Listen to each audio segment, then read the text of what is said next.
Ok, vamos a continuar nuevamente con la clase. Entonces, ahí fue un error de dedo. Ok, gracias, Lick. Vamos a comenzar nuevamente con la clase. Vamos a continuar. Em, Permítame. Bien, yo les comentaba entonces que las grasas tenían diferentes funciones, pero también las grasas, permítanme, antes de que comencemos, voy a silenciarlos por si alguien ingresa y no hay ruido. Ok. Ahí está. Bien. Les comentaba que las grasas que se oxidan en la mitocondria, en ese caso, recuerden que la grasa se oxida en la mitocondria del músculo esquelético, ¿ok?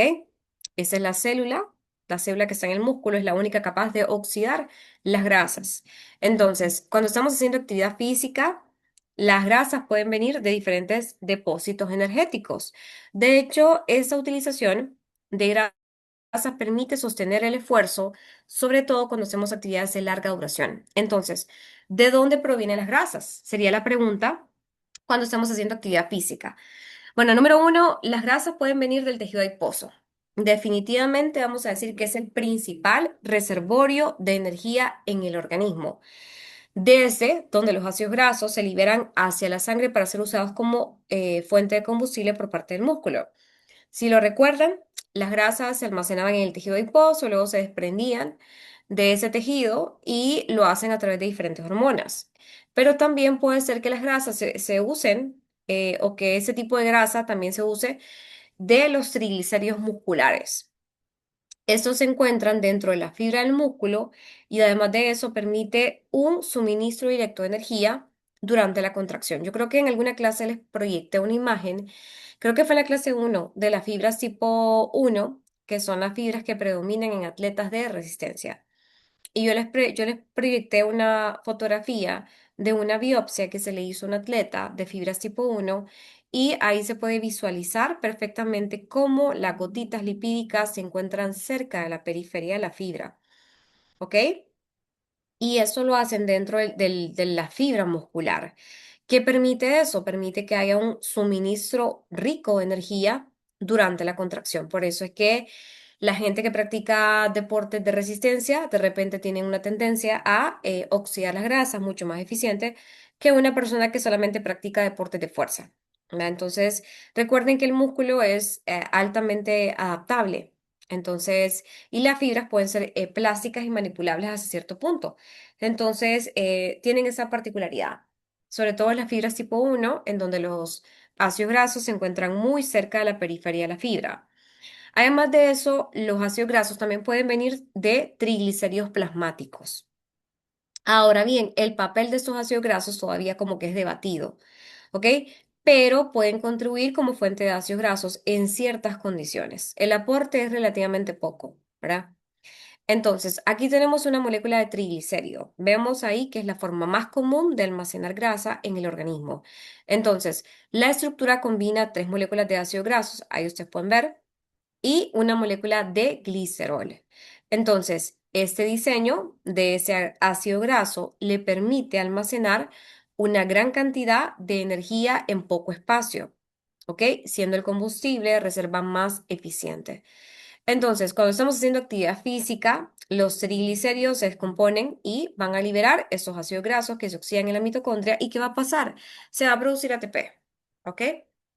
Ahora bien, es muy importante dejar claro que los ácidos grasos tienen una límite en la oxidación de grasa. Ojalá y bueno fuera que pudiéramos usar nuestras reservas de grasa como fuente de combustible, ya que nuestras reservas de grasa son bastante y casi que ilimitadas.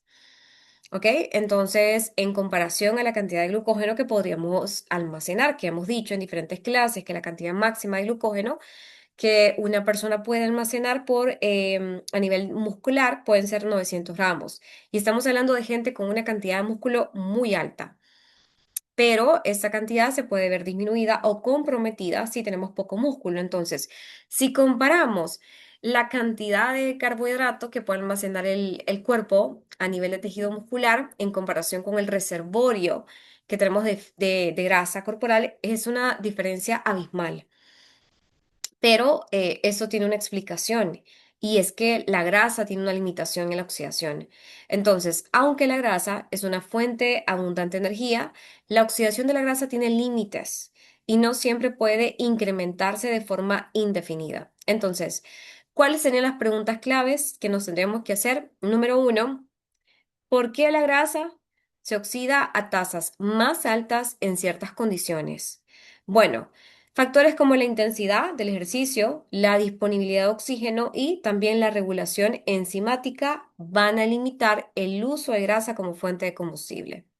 Además de eso, la otra pregunta es, ¿por qué los ácidos grasos no se pueden movilizar con suficiente rapidez? Ok, número uno, la movilización desde los depósitos en este caso de la grasa, hacia el músculo, ustedes saben que es un proceso complicado y es un factor limitante. Es un factor limitante en esfuerzos intensos. ¿Por qué? Porque cuando hacemos actividades intensas, el cuerpo necesita obviamente energía casi que inmediata. Es casi que imposible que los ácidos grasos se desprendan. Ya ustedes pudieron ver que es un proceso complicado. Son aproximadamente 5 pasos que deben de cumplirse para que eso pueda ocurrir. Entonces, sí, las grasas las tenemos en cantidades enormes, pero obviamente la utilización depende de la intensidad y de la interacción con otros combustibles como los carbohidratos. Ahora puede ser que se priorice la cantidad, en ese caso siempre se va a priorizar el carbohidrato como fuente de combustible inmediata, porque es lo que ya hay dentro de la célula. ¿Ok? Lo que está dentro de la célula, el glucógeno que se almacena en la célula, se tiene que usar. Ese glucógeno no sale, no tiene la capacidad porque no existe una enzima que le permita salir a la sangre para estabilizar los niveles de glucosa, ¿verdad? Por eso es que puede pasar y se recomienda que los atletas consuman carbohidratos unas 4 horas previos al ejercicio o a la competencia, si tienen una competencia. ¿Por qué? Porque puede ser que sus reservas de glucógeno estén llenas, pero durante el ayuno nocturno tuvieron una depresión significativa de glucógeno y eso va a comprometer los niveles de glucosa en sangre. Puede ser, aunque los niveles de glucógeno estén saturados adentro de la célula, ese glucógeno no puede salir. No hay forma de que salga. Y no hay forma de que ese glucógeno se encargue de producir una regulación en la glucosa sanguínea, porque no existe la enzima que le permite hacerlo. Entonces, sí o sí, se tiene que usar el glucógeno como fuente de combustible que está adentro de la célula. Y eso es inmediato. ¿Ok? Entonces, es de vida o muerte. Entonces, eso nos genera una limitación. La oxidación de las grasas es un proceso tan complicado, además de eso se ve limitado en diferentes pasos de la ruta metabólica. Entonces, número uno, ¿cuáles pueden ser estos pasos que podrían limitar la oxidación de grasas? Número uno, el tema de la lipólisis. La lipólisis se describe o significa descomposición de triglicéridos en ácidos grasos y glicerol. Ya ustedes pudieron ver que una molécula de triglicéridos se tiene que dividir, se tienen que desprender esos ácidos grasos y el glicerol tiene que seguir su camino. De igual forma, la liberación de estos ácidos grasos de la célula adiposa. El paso inicial para que los ácidos grasos lleguen al músculo. Si el tejido adiposo no desprende ácidos grasos, estamos en absolutamente nada. Además de eso, las grasas se tienen que transportar en sangre. Deben circular unidas a la albúmina para llegar al músculo. ¿Ok? La otra cosa es la entrada a la célula muscular. El paso a través de esa membrana limita que la célula tenga disponibilidad inmediata. Además de eso, que llegue al transporte de la mitocondria. ¿Por qué? Porque hay una enzima llamada carnitil palmitortransferasa que regula la entrada de ese ácido graso a la mitocondria. O sea que aparte de desprenderse del tejido adiposo, tiene que llegar a la célula, a la sangre, perdón, ser transportada, penetrar la membrana, nuevamente ser transportada y meterse a la mitocondria. ¿Ok? Y la oxidación enzimática. Una vez dentro, estos ácidos grasos deben ser degradados por beta oxidación y meterse a un ciclo de Krebs, ¿verdad? Que es la cadena de transporte de electrones. ¿Qué significa eso? Algo complicado, ¿verdad? Por eso es que tenemos grasa en cantidades grandes muchas veces y uno dice, pero ¿por qué no pierdo peso? O sea, ¿qué está pasando?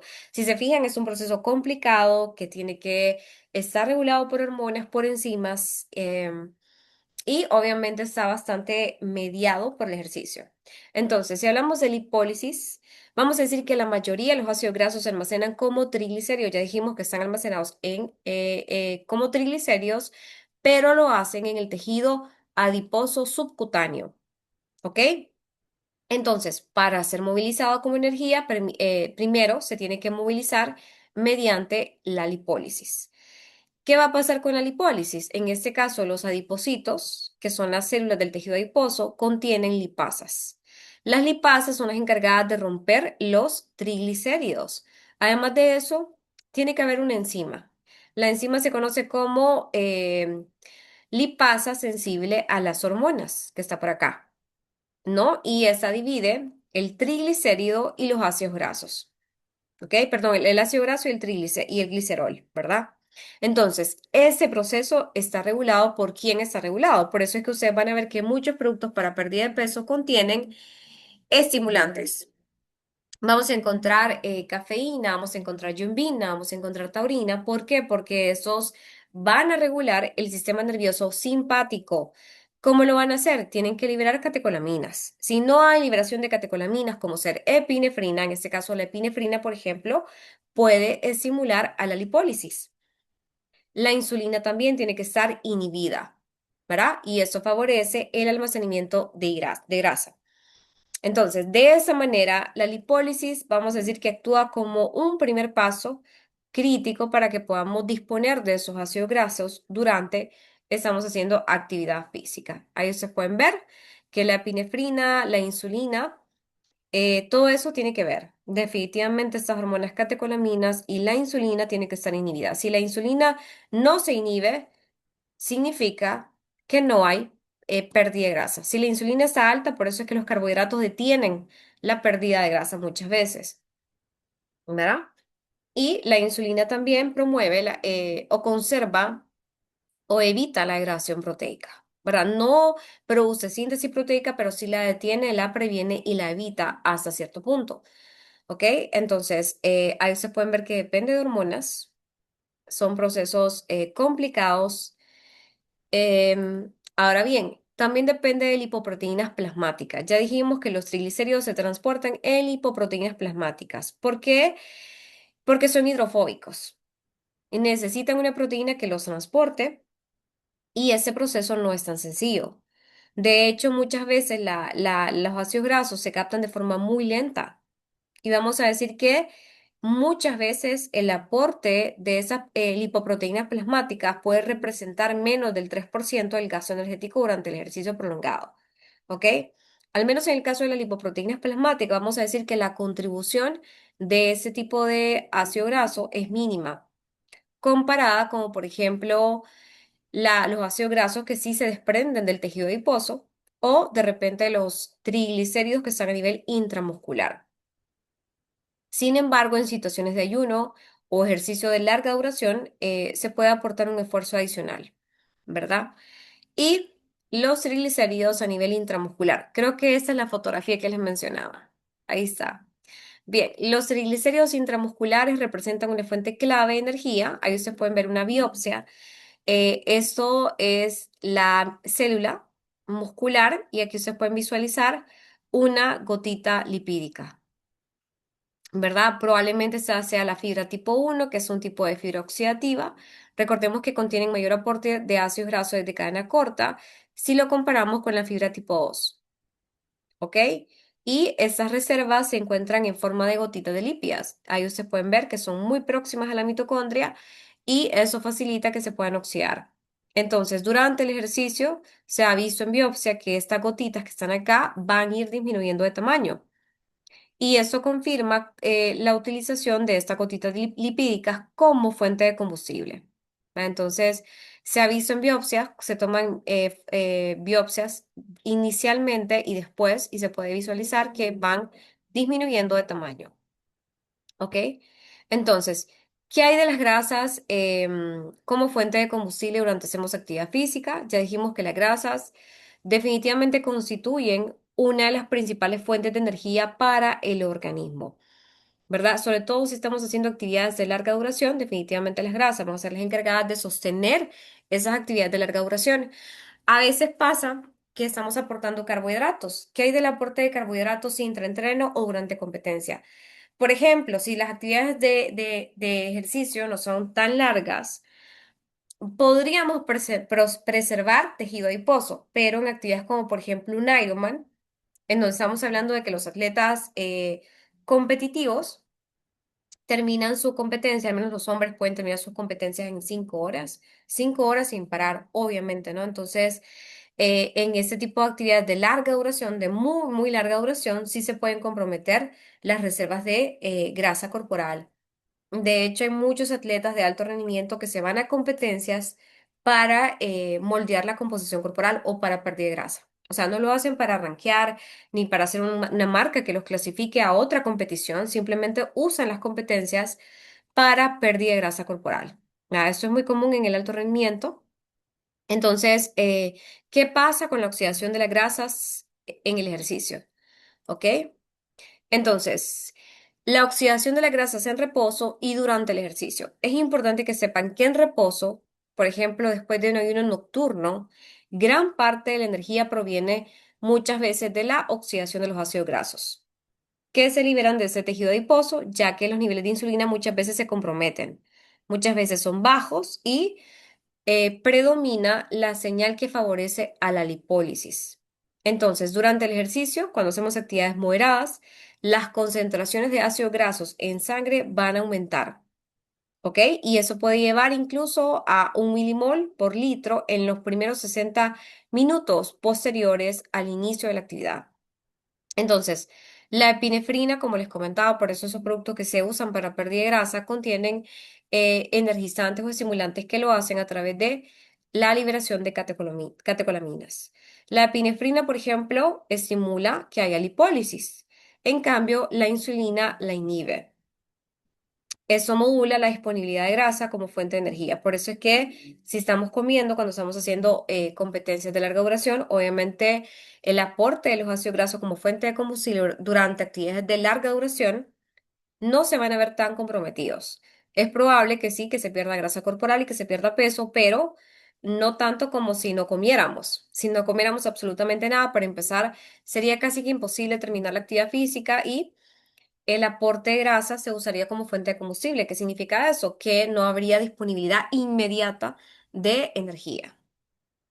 ¿Ok? Entonces, cuando hacemos ejercicios de alta intensidad, la oxidación de grasa disminuye y los carbohidratos pasan a ser la fuente predominante. ¿Ok? Porque ocupamos energía casi que inmediata. Entonces, la duración del esfuerzo influye directamente en la cantidad de grasa que se oxida. Definitivamente influye. ¿Por qué? Porque a medida que pasa el tiempo, el cuerpo recurre más a la grasa para sostener la producción de energía. De hecho, investigaciones clásicas han mostrado que tras varias horas de ejercicio, la tasa de oxidación de grasa puede superar 1 gramo por minuto. Incluso puede llegar a alcanzar 1,5 gramos por minuto cuando comemos, cuando tenemos una dieta rica en grasas. ¿Verdad? Obviamente tiene sentido, tiene lógica. Si tengo una dieta rica en grasas, no tengo carbohidratos, no tengo depósitos, o bueno, digamos que sí, no tengo depósitos de glucógeno. Y eso va a aumentar la oxidación de las grasas como fuente de combustible. Ahora bien, en esfuerzos prolongados, la grasa puede llegar incluso a cubrir hasta el 90% del gasto energético. Obviamente eso depende de la alimentación. Depende por completo de la alimentación que se está teniendo durante el ejercicio o durante la competencia. Por eso les comento y en reiteradas ocasiones le he dicho, la alimentación no se tiene que improvisar, se tiene que planificar. ¿Ok? Una persona que va a una competencia improvisando su alimentación probablemente no va a lograr descubrir su máximo potencial. Unas malas pautas de alimentación y suplementación siempre van a convertir a un potencial campeón en un atleta mediocre. ¿Ok? Entonces, la intensidad determina qué combustible predomina. Definitivamente sí. Entonces, cuando hacemos ejercicios a intensidades bajas, por ejemplo, a menos del 25% del consumo máximo de oxígeno, la grasa proviene principalmente ¿de qué? De los ácidos grasos plasmáticos. Ya dijimos que estos pueden aportar el 3% del gasto calórico del ejercicio, pero eso va a variar, obviamente, también. Cuando hacemos actividades de moderada intensidad, el aporte de las grasas, sobre todo cuando son actividades que van del 62 al 63% del consumo máximo de oxígeno, se alcanzan las tasas más altas de oxidación de grasa. siendo el punto óptimo para que se pueda usar como fuente de combustible a esa intensidad, del 62 al 63% el consumo máximo de oxígeno. Y ahora bien, cuando hablamos de alta intensidad, por ejemplo, actividades que van arriba del 75% del consumo máximo de oxígeno, la oxidación de la grasa va a disminuir de forma drástica. ¿Qué pasa? Los carbohidratos se convierten prácticamente en el sustrato principal porque es mucho más fácil, ya están adentro de la célula. No tiene que pasar un proceso complicado, engorroso, difícil, que depende de hormonas, que depende de enzimas. Sí, depende de hormonas y enzimas, pero no como lo hace el proceso de pérdida de grasa. Es mucho más fácil, ¿ok? Energía inmediata, ok, usemos lo que hay disponible, usemos carbohidratos. Pero entonces, si ustedes se fijan, la intensidad depende por completo perdón, el uso de las grasas depende de la intensidad, ¿ok? Siempre. Entonces, ¿qué hay del tema de la pérdida de grasa corporal? Ese es un tema bastante controversial, es como hablar de las proteínas. Ojalá hubiera una receta mágica o una guía de forma muy detallada que funcionara en absolutamente todos para que pudiéramos perder grasa corporal. Pero no, realmente es muy complicado. El tema de la pérdida de grasa corporal es un proceso que depende mucho de hormonas, de enzimas, y es bastante complicado. De hecho, hablar de pérdida de grasa puede ser ambiguo, ya que no siempre refleja una mejora en la salud. Lo importante es enfocarse en cambios en la composición corporal, reducción de grasa corporal y lo más importante, estamos frente a una pandemia invisible. ¿Cuál es la pandemia invisible hoy? Hoy en día vamos al tema de masa muscular. Que no se extrañen que en un par de años todo gire en torno a las proteínas, pero ya estamos en ese camino. Si ustedes se fijan, estamos en el camino. Yo estaba leyendo un artículo interesante que publicó Forbes de Argentina. Hicieron un artículo muy interesante que hablaba de la suplementación y estaban hablando de que las nuevas tiendas de suplementación van hacia el tema de proteínas, o sea, se va a potenciar mucho el tema de proteínas, de péptidos también. O sea, también se va a potencializar el tema de los productos de longevidad. Ahorita está muy de moda y acuérdese el día que se lo digo, se va a empezar a poner muy de moda el tema de la longevidad, porque ahora la gente ya no solamente quiere vivir más años, sí, pero con calidad de vida. O sea, el consumidor se volvió exigente. ¿Ok? Porque tenemos una generación un poco más consciente de su alimentación, de las enfermedades, y la gente ya no se conforma solo con comer saludable. ¿Ok? No sé si se dieron cuenta, pero bueno, yo estaba leyendo, me gusta mucho leer, estaba leyendo también un artículo que se publicó, bueno, una historia de una empresa que se llama, no sé si han escuchado hablar de las barritas de proteína, que son las David, no sé si las han escuchado, pero son muy famosas. Esa las creó un empresario, creo que no es estadounidense, pero había creado antes una marca de barritas de proteína que se volvió muy exitosa y él creó otra empresa también de barritas de proteína, pero la marca está siendo demandada creo que por $300 millones, porque parece ser que la marca está como que está engañando en su etiquetado a los consumidores. Hasta el momento ha sido una de las barras más vendidas. Famosa porque aporta aproximadamente 28 gramos de proteína, creo que solamente muy pocas calorías, pero los consumidores están reclamando, bueno, le están demandando a la marca. Bueno, no los consumidores, sino que otras empresas están demandando a la marca porque está mintiendo en su etiquetado. Entonces ya los consumidores están viendo como con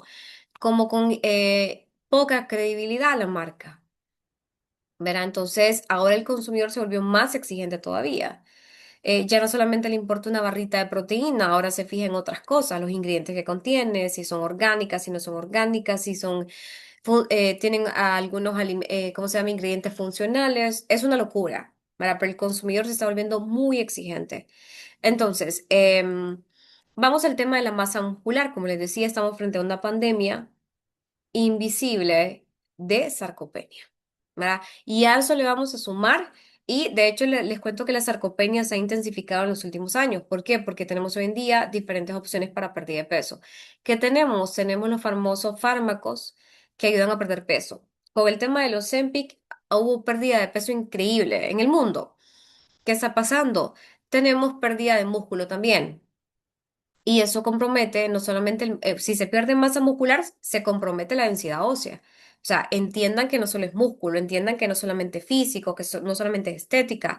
Si yo pierdo músculo, yo pierdo hueso también. Entonces se compromete la salud músculo-esquelética, es algo delicado. ¿Verdad? Entonces ya la gente está más enterada del tema de la sarcopenia y ¿qué están haciendo?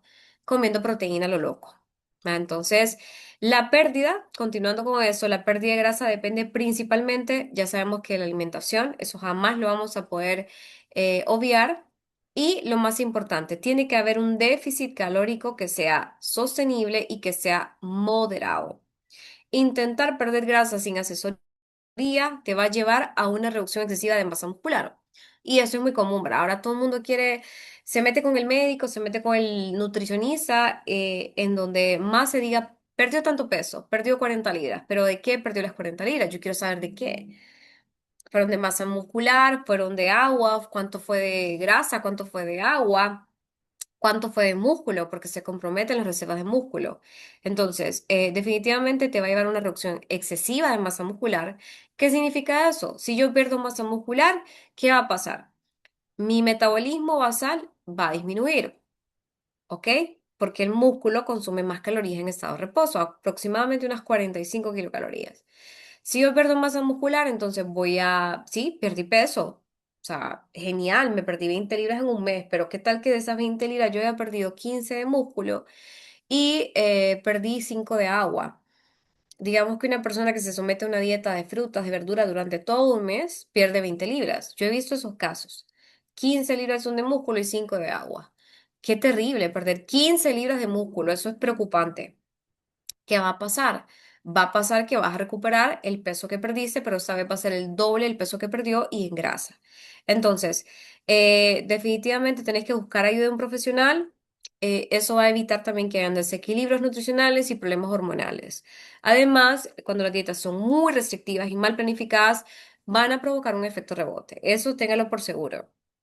¿Verdad? Vas a recuperar rápidamente el peso perdido e incluso vas a superar el peso inicial. Se le conoce como obesidad refractaria, ¿verdad? Entonces, definitivamente hay que tener mucho cuidado cuando uno quiere perder grasa corporal. Es un tema complicado, no es tan sencillo como la gente piensa. Y para eso, hablemos un poquito de historia. Vamos a hablar del estudio de Ansel Keys. Ansel Keys fue un fisiólogo estadounidense, se le conoce como el padre de la dieta mediterránea. Ahí ustedes pueden ver, él es el fisiólogo, esta fotografía es real, y su investigación estableció una relación entre el consumo de grasas saturadas y la aparición de las enfermedades cardiovasculares. De hecho, este fisiólogo estadounidense es muy famoso porque lideró el famoso estudio de los 7 países. ¿Qué hacía el estudio de los 7 países? Bueno, ese estudio comparó hábitos alimentarios, comparó la salud cardiovascular en diferentes culturas. Además de eso, el estudio de él marcó un antes y un después en la nutrición preventiva. Entonces, vámonos al estudio que hizo el fisiólogo. Ese fisiólogo se hizo en el año 1944. Es un estudio de inanición de Minnesota. De hecho, les comento que en plena Segunda Guerra Mundial había mucha preocupación por las personas que estaban desnutridas en los campos de concentración. Ahorita, por ejemplo, estamos en guerra. ¿Verdad? Entonces, en la Segunda Guerra Mundial pasó mucho que habían personas que estaban en campos de concentración y ¿qué estaba pasando? Se estaban desnutriendo. Y los científicos estaban con la necesidad de diseñar estrategias de realimentación, o sea, cómo iban a volver a nutrir a esas personas que habían perdido mucho peso en esos campos de concentración. Entonces, el fisiólogo toma a 33 hombres sanos, ahí se pueden ver que son imágenes completamente reales. Ahí pues se puede ver cómo comenzó el estudio. Luego los desnutrieron. Estas personas fueron 33 hombres sanos que se ofrecen como voluntarios para participar en el estudio y deciden no ir a la guerra. Estos hombres no quisieron ir a pelear a la Segunda Guerra Mundial, ok, van a formar parte de los estudios. ¿Qué van a hacer? Los vamos a desnutrir. A propósito, sí, a propósito. Y este fue el estudio de los 7 países y el objetivo de este estudio era provocar un estado de desnutrición controlado, ¿verdad? Ellos querían simular las condiciones de la guerra.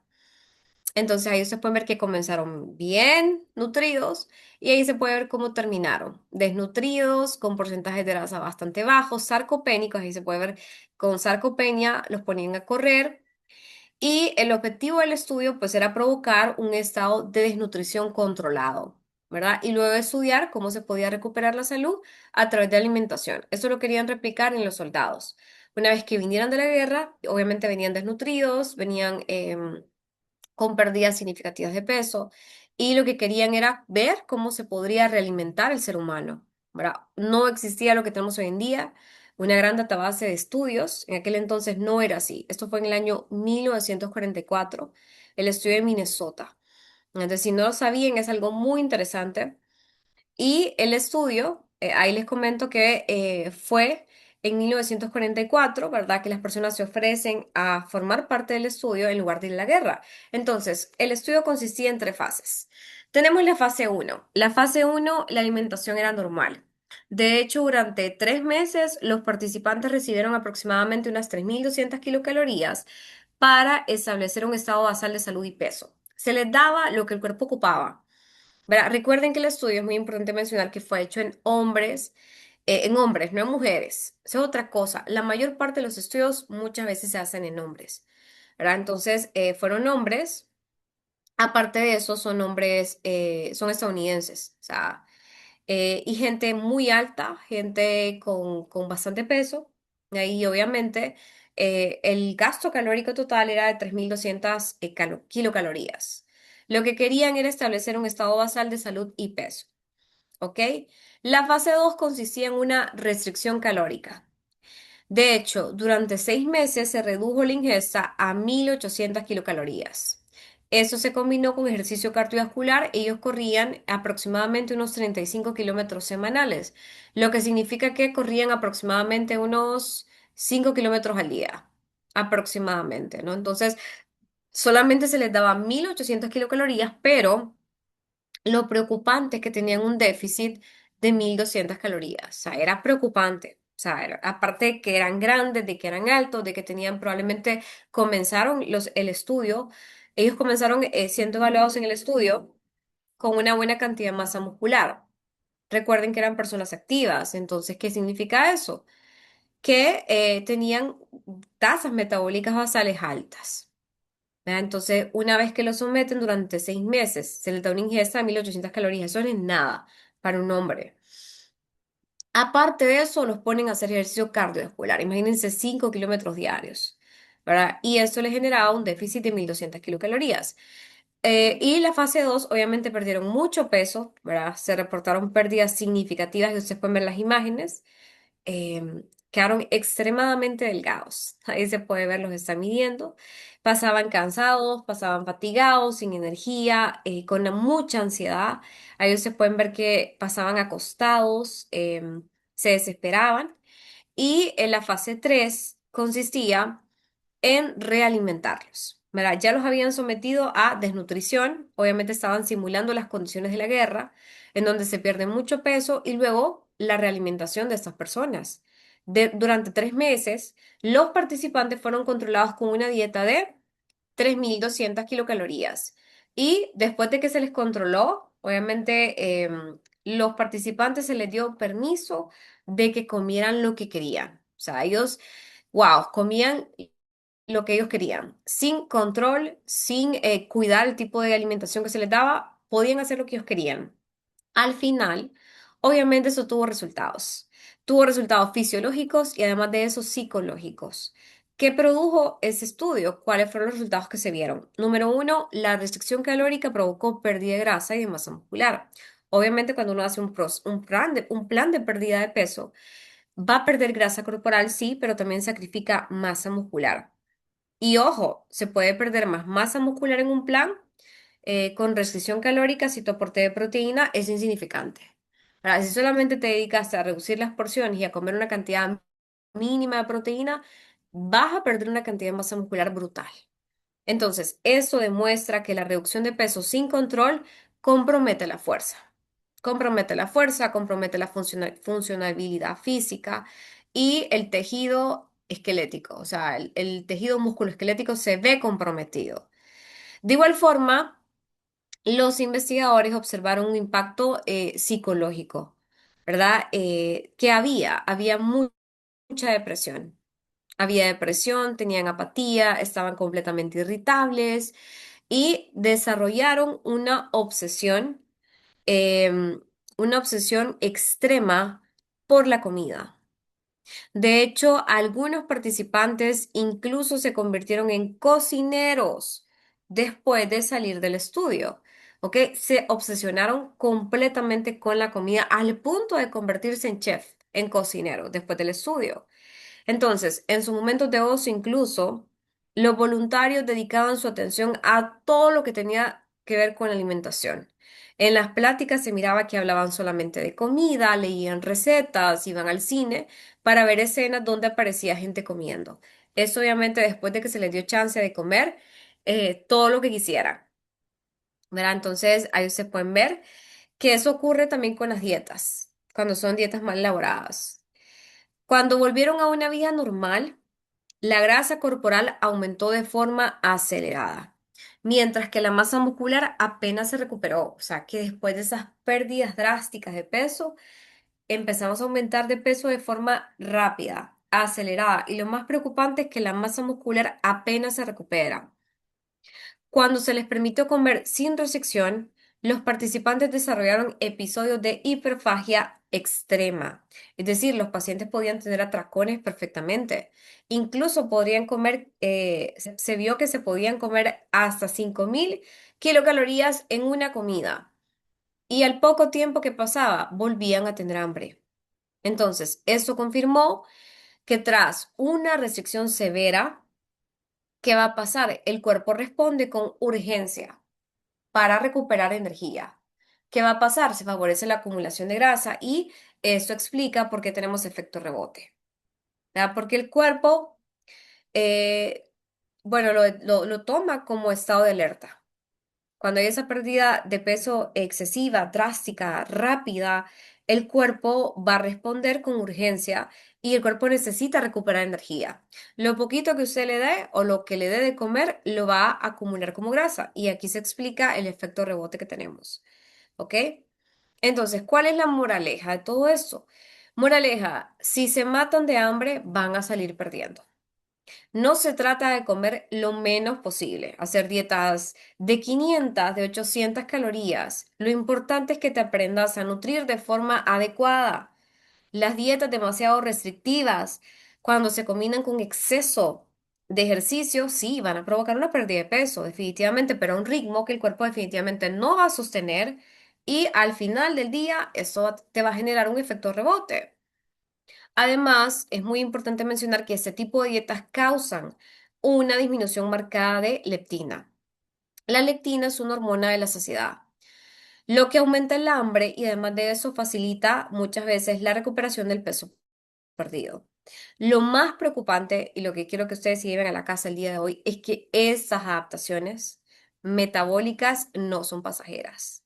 O sea, eso de que yo juego a perder peso y luego lo recupero, como ahorita. Ahorita todo el mundo ya se preparó para Semana Santa. Ahorita en enero los gimnasios se llenaron de gente. Eso está terrible. Ok.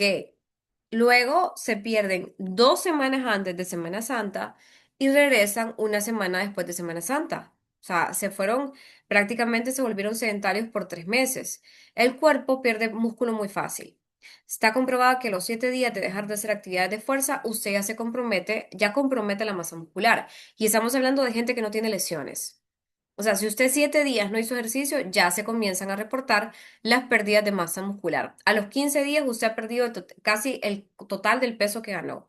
Si se mató haciendo pesas durante 5 meses em, y ganó tejido muscular o masa muscular, ese peso lo puede perder perfectamente en 15 días con una alimentación baja en proteínas y a eso le vamos a sumar sedentarismo. Entonces, a los 7 días usted ya comienza a tener pérdidas significativas de músculo, aunque esté activo, aunque esté caminando, con solo que no haya estimulación o contracción mecánica, ya hay pérdida de músculo. Entonces, ahorita todo el mundo se ausentó. El gimnasio está vacío, la gente anda de vacaciones Y ahorita en Semana Santa se puede recuperar mucho peso. En una semana usted puede recuperar mucho peso. De hecho, se ha visto en los estudios que, por ejemplo, en Navidad, la gente puede perder el peso que perdió en 6 meses. Perdón, no puede recuperar el peso que perdió en 6 meses, lo puede recuperar en Navidad. Está comprobado por estudios. ¿Ok? Perfectamente. Es el mes en donde se come más, en todo el año es donde se come más. Imagínense matarse 6 meses para ponerse a comer y engordar todo el peso que perdiste. Yo no le hago ningún tipo de lógica ni sentido. Me parece una locura haberte matado tanto tiempo para recuperar todo en un mes. Y eso es lo que hace que las personas generen adaptaciones metabólicas. Ustedes pueden ver que es algo científico. Esa es la razón por la cual tu paciente llega a la consulta, hizo todas las dietas habidas y por haber, visitó a todos los nutricionistas habidos y por haber, y el paciente no te pierde peso. Porque es un paciente que se la lleva perdiendo peso, recupera, pierde, recupera. Y esto le va a generar adaptaciones metabólicas que no son pasajeras. Esto puede permanecer hasta 5 años después, dificultando el control de la pérdida de peso a largo plazo. ¿Qué significa eso? Que si yo me sometí a una dieta en donde perdí 40 libras y luego volví a comer, y a comer y a comer y dejé de hacer actividad física, obviamente voy a recuperar el peso que perdí. Y no solamente voy a recuperar las 40 libras, probablemente recupere 60 o 70. Después voy a volver a caer en sí de que tengo que perder peso, me someto a una dieta y yo no pierdo peso. Yo he tenido muchos pacientes así. La mayoría están con Ozempic ahorita, los maneja aún interniza a un endocrinólogo, ¿verdad? Porque por más que sea alimentación saludable o que estén comiendo saludable, no pierden peso. Entonces, ni modo, hay que meter fármacos. Pero sí es muy común este tipo de casos en consulta. Entonces, para que se lo lleven a casa y hagan conciencia con los pacientes que no se juega, con el músculo no se juega. Es complicado. Entonces, el factor más esencial en la pérdida de peso o ganancia de grasa corporal, definitivamente es el balance energético, ¿verdad? Eso significa la ingesta energética menos el gasto energético y eso produce cambios en las reservas corporales. No importa qué tipo de dieta sigas, todo se fundamenta en ese principio, ¿verdad? Si consumimos muchas veces más energía de lo que gastamos, probablemente vamos a almacenar grasa. Si gastas más de lo que consumís, puedes perder peso, pero no siempre aplica. Mira, a veces hay gente que come muy poco y están por mucho tiempo comiendo poco y no pierden peso. ¿Verdad? Y es por lo mismo, porque juegan a perder, luego ganan y así. Se le llevan todo el año, 5 meses son de dieta y 5 meses son para aumentar de peso. Entonces, importante, las calorías sí cuentan, ¿ok? Lo que varía de dónde provienen esas calorías, ¿verdad? Puede ser, incluso se ha visto que hay gente que de repente por ejemplo, digamos que una persona con obesidad necesita perder peso. Puede ser que esa persona venga y decida perder peso comiendo 1.200 calorías, pero de hamburguesas. Sí, es probable que pierda peso, pero el impacto que tiene a nivel hormonal esas 1.200 calorías de hamburguesa nunca se va a comparar al impacto hormonal que pudieran tener 1.200 calorías de buena fuente. ¿Verdad? Entonces, comer en exceso, incluso aunque sea saludable, generará un superávit calórico y eso pues se puede traducir en una acumulación excesiva de grasa corporal. ¿Ok? Entonces, la composición de la dieta y el entrenamiento son los que van a determinar la calidad de esa pérdida de peso. ¿Ok? Si se preserva la masa muscular y si se mejora la salud metabólica, que muy poco se habla de hormonas. Muy, muy poco hablamos de hormonas y del tema de la salud hormonal, que muchas veces está completamente desregulado, el tema hormonal. ¿Verdad? Eso es porque muchas veces la razón por la cual las pacientes no pueden perder peso. ¿Ok? Vamos a ver, todavía no tenemos el tema. Bueno, todavía faltan 4 minutos para el receso. A las 7 hacemos receso. Ok, entonces, el tema de los micronutrientes, no todo es contar macros, ni proteínas, ni grasas y carbohidratos. Se le da muy poca importancia a los micronutrientes, que también son esenciales. De hecho, una caloría no siempre es igual a otra en términos de metabolismo y salud. Por ejemplo, 300 kilocalorías de arroz integral no tienen el mismo impacto que 300 kilocalorías de dona glaseada. Jamás. Es lo que les comentaba. A nivel epigenético, los efectos son completamente distintos.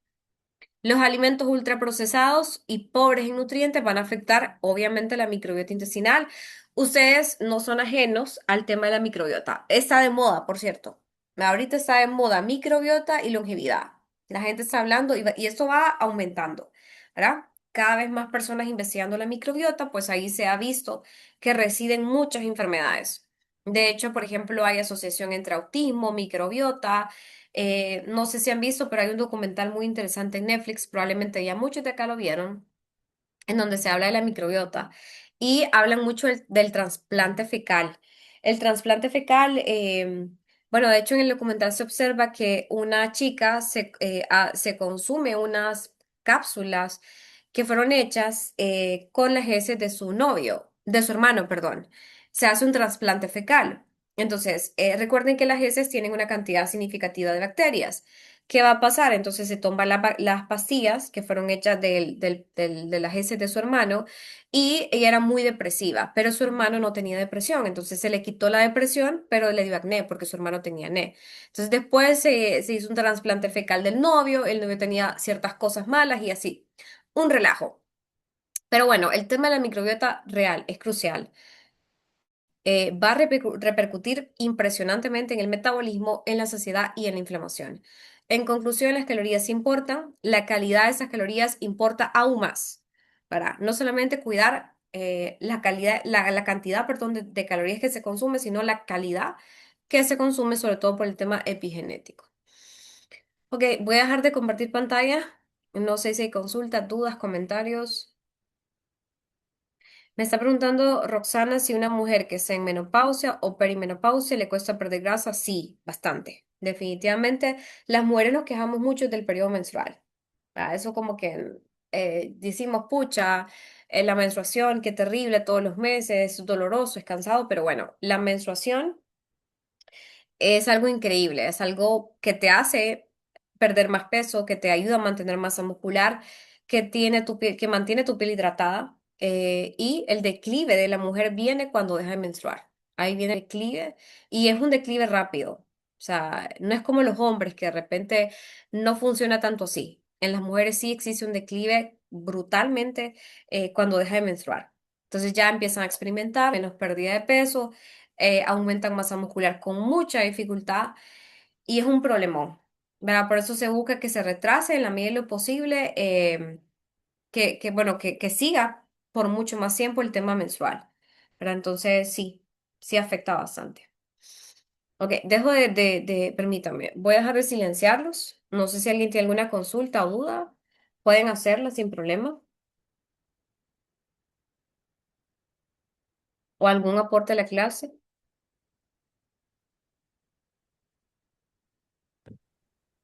No. Ok, si no hay consulta, chicos. Vamos a regresar a las 7:10 para que puedan comer algo. No se vayan tan largo. ¿Va? El recreo solo dura 10 minutos. Hola, yo tenía un comentario. Ah, hola, adelante, sí. Sí, Máster, por ejemplo, los pacientes hospitalizados, que a veces por cirugía y todo, el síndrome de realimentación que usted mencionó, en ese caso, a veces se descompensan o algo, ¿cómo sería bueno para evitarlo? Porque sé que en algunos centros asistenciales más públicos no se cuenta pues con esa parte nutricional. Como usted me está diciendo que cómo se podría manejar el tema de la realimentación o cómo. Sí, correcto. Mira, la verdad que un paciente hospitalizado es un paciente que se compromete bastante. De hecho, los pacientes cuando se hospitalizan, un paciente malnutrido tiene mayores probabilidades de salir más lento de la estancia hospitalaria y de complicarse. Por eso es que el aporte de proteína en los pacientes hospitalarios es crucial. Muchas veces también lo que se hace es que se suplementa con glutamina, porque la Ujú. glutamina es un aminoácido que es, o sea, no es esencial, pero se puede convertir en condicionalmente esencial en ciertos contextos, como por ejemplo cuando hay una enfermedad, una lesión, una sepsis, pero es bien complicado lo que usted menciona, porque no se cuenta imagínese que ni se cuenta con insumos básicos para algo tan fácil como por ejemplo jeringas o cosas así, imagínese con alimentación. Pero sí, un paciente hospitalizado, si no se suplementa con proteína, se compromete mucho. Es un paciente que va a estar más días en el hospital y más probabilidad de complicarse. Ok, sí, gracias. Para servirle. ¿Alguien más tiene alguna consulta, alguna duda, comentario?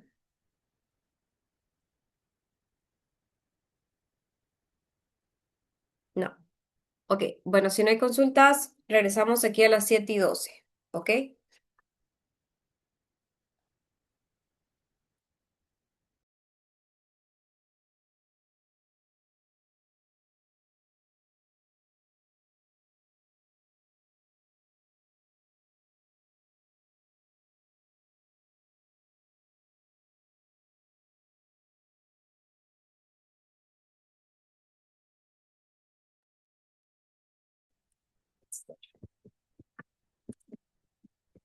Le siento menos. Vamos haciendo lo mismo.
Ok, vamos a continuar con la clase. Buen provecho si están cenando, a los que están comiendo.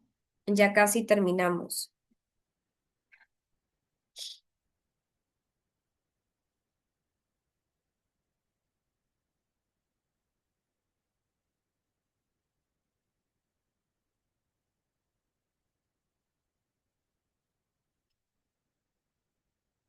A ver, nos quedamos por el tema de micronutrientes. Ok, bueno, dijimos que esto afectaba obviamente la microbiota intestinal y las calorías definitivamente son determinantes en la pérdida de grasa, pero también depende de dónde vengan. ¿Ok? Entonces, ¿qué hay de las dietas restrictivas? Tenemos diferentes dietas. Aquí podemos ver o visualizar en pantalla diferentes enfoques populares para pérdida de grasa o pérdida de peso. Tenemos, por ejemplo, la dieta de los puntos, la dieta de la zona, que es una dieta alta en proteínas, menos carbohidratos. La dieta de los puntos sería comer porciones y cada porción equivale a cierto puntaje. La dieta de la zona sería alta en proteínas y menos carbohidratos. La dieta Atkins sería igual a dieta alta en proteínas y baja en carbohidratos. Y la paleo, que es una dieta en donde se eliminan alimentos o grupos de alimentos. Y finalmente, ayuno intermitente, que es una ingesta restringida de alimentos por horario. Y eso va a conducir a la restricción calórica. Entonces, todas parecen diferentes, pero si ustedes la analizan, tienen un punto en común y el punto común en común sería es que restringen calorías. Entonces, la clave no es que elijas dietas, sino que puedas mantenerla en el tiempo sin comprometer la salud y lo más importante, la relación con la alimentación o con la comida. Entonces, ¿cuáles pueden ser algunos errores frecuentes en la pérdida de grasa? Esto es muy importante. Puede ser que el paciente haga una reducción brusca de calorías. No, eso es común, creo que es lo más común que existe. ¿Qué hacen los pacientes? Recortan demasiado las calorías y lo hacen de golpe.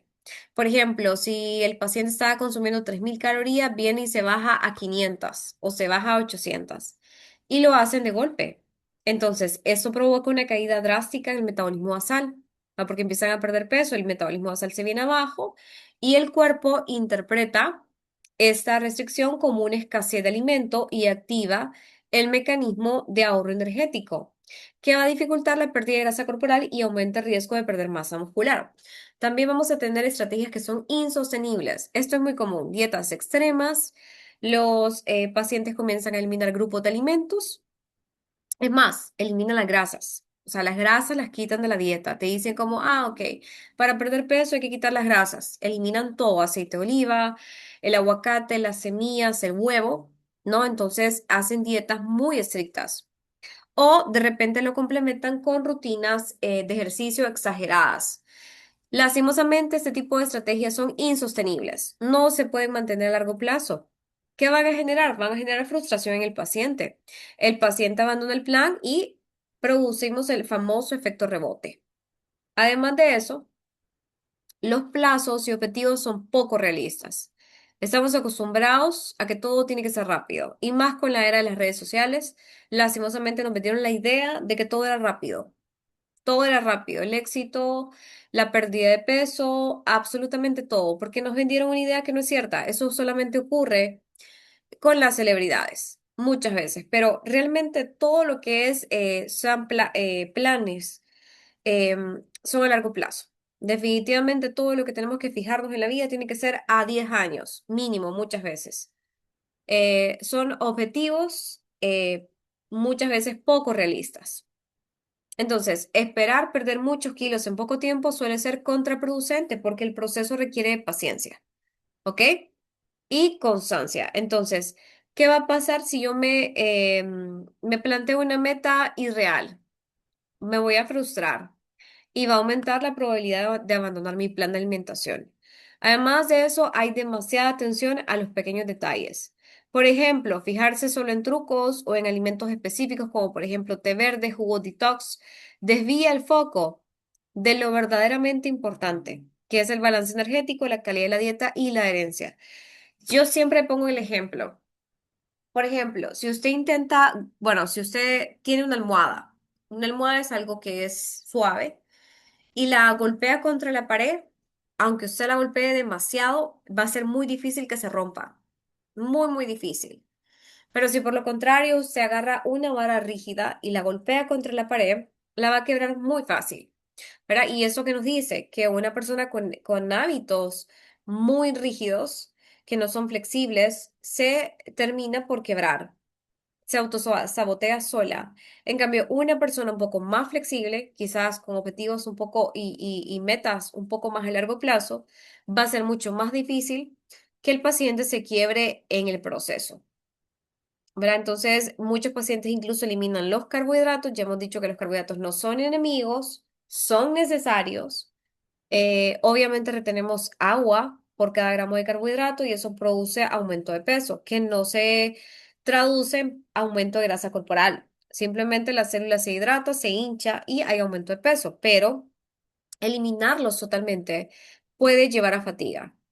Bajo rendimiento deportivo, si hablamos de contexto en el deporte, hay pérdida de masa muscular también y tenemos problemas de adherencia. ¿Qué va a pasar cuando mi paciente que eliminó los carbohidratos de la dieta los vuelva a introducir? ¿Qué creen ustedes que va a pasar?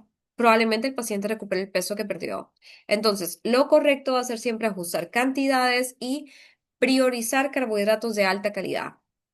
¿Verdad? Yo he escuchado cualquier cantidad de cosas en mi vida siendo nutricionista y incluso los diabéticos no deberían de dejar de consumir carbohidratos, ni siquiera un diabético. Y hay mucha gente que lo hace, o sea, usted va a ver, por ejemplo, a muchos entrenadores o gente que no tiene formación dando dietas de alimentación o plan de alimentación y a pacientes diabéticos y les quitan los carbohidratos, o sea, es algo peligrosísimo, un paciente se te puede morir. Un paciente que es diabético, si no come carbohidratos, se te puede morir más fácil que cuando tengo una hiperglicemia, por ejemplo. Ok, entonces es algo delicado el tema de los carbohidratos y más si se le quitan a un paciente que tiene diabetes. Aún ese tipo de pacientes necesita consumir carbohidratos.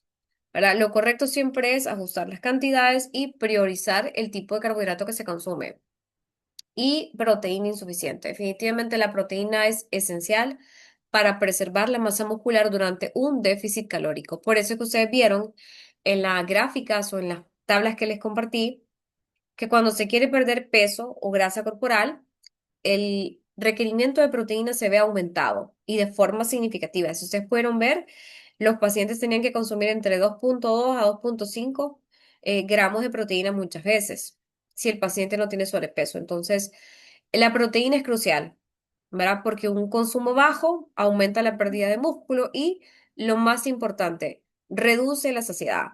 La proteína, a pesar de que únicamente aporta 4 kilocalorías por gramo en comparación a la grasa, que aporta 9 calorías por gramo, la proteína es el macronutriente más saciante. ¿Por qué? Porque trabaja a través de unos neuropéptidos que se conocen como neuropéptidos Y, que son los encargados de producir saciedad. ¿Va? Entonces, si no hay suficiente proteína en la alimentación, va a reducir la saciedad y eso obviamente va a dificultar que se pueda mantener la dieta a largo plazo. Otra cosa sería el sobreentrenamiento. Hacer demasiado ejercicio sin suficiente descanso puede elevar el cortisol, eso va a provocar fatiga crónica y aumenta el riesgo de lesiones. Además, puede frenar incluso la pérdida de grasa porque afecta el metabolismo y la recuperación. ¿Verdad? Yo he visto mucha gente que viene 4 horas al gimnasio y después de esas 4 horas de entrenar no comen nada. No sé cómo hacen, no me explico cómo hacen, ¿verdad? Pero lo hacen. Entonces son personas que jamás van a ver algún tipo de resultado en su cuerpo. Siempre van a estar súper estancados. También influye el contexto inapropiado. Si tienes estrés, falta de sueño, estatus hormonal, todo eso va a influir. Mira, el estrés crónico, si no dormís bien, si no descansas, si no priorizas tu descanso, no vas a perder peso, no vas a perder grasa, ¿no? Porque va a afectar todo el tema de las hormonas como cortisol, se afecta la leptina y la grelina. Eso va a afectar tu saciedad y obviamente no hay movilización de ácidos grasos. La pérdida de grasa se vuelve muy difícil. De hecho, hay estudios que comprueban que las personas que se duermen más tarde comen más. ¿Por qué? Porque pasan más tiempo despiertos. ¿Qué pasa? Bajan al refrigerador, come lo que hay. hay mucha ansiedad, come lo que hay y eso produce que el paciente no pierda peso. Si usted duerme poco, usted no va a poder perder peso y a eso hay que sumarle que come más, porque pasa más horas despierto. También muchas veces subestimamos las calorías que ingerimos. Muchas personas creen estar comiendo poco, pero no contabilizan snacks, ¿verdad? O refrescos, o bebidas, o de repente porciones mal medidas. Yo he tenido pacientes que no pueden perder peso porque de repente tienen alguien en casa que les cocina. eh, de repente es una empleada doméstica, ¿verdad? Y yo he visto mucho eso con mis pacientes, que las mismas empleadas les sirven la comida, pero no les sirven las porciones que yo le indiqué y le sirven el doble, porque ¿qué es lo que dicen? Ay, pobrecito el jefe, le voy a poner, tal vez son 3 cucharadas de arroz, pero le vamos a poner 6 o le vamos a poner el 12 cucharadas de arroz. Entonces se subestiman las calorías muchas veces y este error hace que el déficit calórico real no exista y por lo tanto la pérdida de grasa se vuelve un estanque. El estrés, definitivamente un entorno de estrés crónico dificulta que se movilice la grasa. ¿Por qué? Porque el exceso de cortisol provoca inhibición de la síntesis de proteína. Además de eso, se promueve la retención de líquido. De igual forma, disminuye la capacidad del cuerpo para oxidar grasa. Por eso es súper importante y se le tiene que mencionar al paciente que es necesario que el paciente maneje el estrés. Es tan importante el estrés hoy en día como la dieta. Y el ejercicio si queremos lograr un resultado que dure en el tiempo, porque el reto realmente no es perder peso.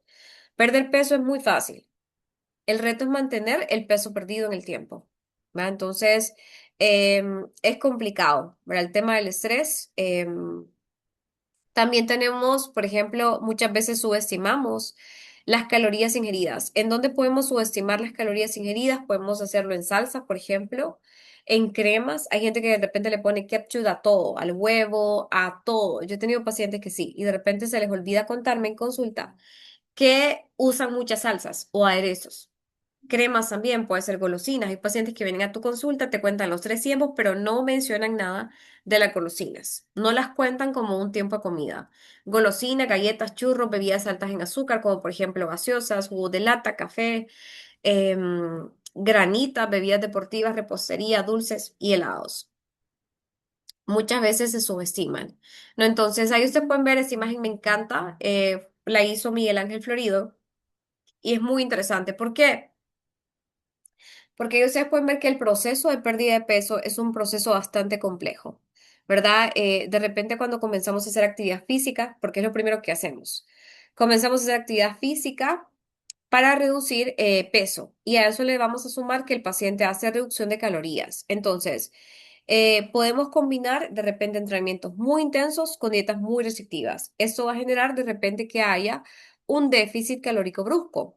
Es decir, el cuerpo va a gastar más energía de lo que ingiere. Entonces, tenemos consecuencias casi que inmediatas. Ahí ustedes pueden ver que el proceso de pérdida de peso es un proceso complicado.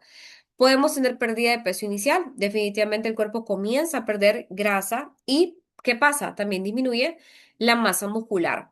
Esto es muy importante, ¿verdad? Hay una pérdida de peso inicial, también tenemos una pérdida de masa muscular, también tenemos bajos niveles de energía, de repente aparece la fatiga, puede ser que disminuya también el rendimiento físico.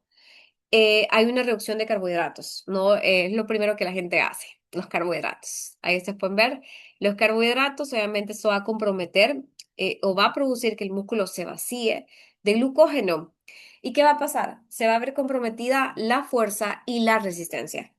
Y además de eso se pueden producir adaptaciones metabólicas. ¿Por qué? Porque eso viene a disminuir lo que se conoce como NEAT. El NEAT son menos movimientos inconsistentes como por ejemplo caminar, gesticular o moverse. De repente también disminuye el gasto calórico basal. ¿Por qué? Porque hay una pérdida de masa muscular. Hicimos un déficit brusco de energía, hay una pérdida de peso inicial y eso va a reducir, obviamente, el gasto calórico basal. Entonces, el metabolismo en reposo se vuelve más lento. ¿Qué tenemos? Tenemos una disminución de la hormona T3, aquí ustedes pueden ver, que es una hormona tiroidea activa. Eso lo que va a producir es una menor oxidación de grasas. Además de eso, también tenemos disminución de la intensidad de los entrenamientos. No podemos entrenar a altas intensidades. Entonces, menos capacidad para entrenar duro, duro. El resultado, frenamos la pérdida de peso. Además de eso, el cuerpo también produce hormonas, perdón, produce unas respuestas hormonales y fisiológicas. ¿Qué va a pasar? Aumenta el nivel de estrés, ¿verdad? Y con eso aumenta el nivel de cortisol.